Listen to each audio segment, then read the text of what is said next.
যদি আগামী এক বছর পরে তোমাকে একটা ভালো জায়গায় দেখতে চাও, এক বছর তো নাই আসলে, আজকে তুমি যেখানে আসো এক বছর পরে তোমাকে কোথায় দেখতে চাও সেটা চিন্তা করো, সেইটাকে ফোকাস করে পড়াশোনা করো। তোমার যদি নিজের ভালো করার ইচ্ছা থাকে তাহলে মোটিভেশন নিজের ভিতর থেকে আসবে। তুমি নিজেকে জাস্ট চোখ বন্ধ করে চিন্তা করো যে আগামী এক বছর পর তুমি তোমাকে কোথায় দেখতে চাও। যদি বুয়েটে দেখতে চাও তাহলে প্রচুর পরিশ্রম করতে হবে, কারণ বাংলাদেশে মিনিমাম 8 থেকে 10,000 স্টুডেন্ট, মিনিমাম 10,000 স্টুডেন্ট ডেডিকেটেডলি বুয়েটে চান্স পাওয়ার জন্য পড়াশোনা করে।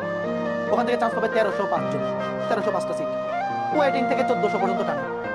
তো 10,000 মানুষ একটা লক্ষ্যে প্রিপারেশন নিচ্ছে, পরিশ্রম করতেছে। তুমি যদি সেখান থেকে 1305 বা 1400-র মধ্যে ঢুকতে চাও তাহলে অবশ্যই পরিশ্রমটা এমন ভাবে করতে হবে যে মিনিমাম 8,600 মানুষের চেয়ে তুমি বেশি পরিশ্রম করতে না। আমি তো একটা জিনিস সবসময় মনে রাখলাম যে সৃষ্টিকর্তা কখনোই যে পরিশ্রম কম করছে তাকে যে পরিশ্রম বেশি করছে তার চেয়ে বেশি দিবে না। এতটুকু যেহেতু উনি মানে উনি তো সবার জন্য কি বলে সমান, কারোর জন্য তো পক্ষপাতী করে না। কাজেই মানে ভাগ্য বলে যে ব্যাপারটা, যেই 1400 জন সবচেয়ে বেশি পরিশ্রম করবে চান্স পাওয়ার প্রবাবিলিটি বা সৃষ্টিকর্তার আশীর্বাদ তার উপরে বেশি থাকবে নাকি।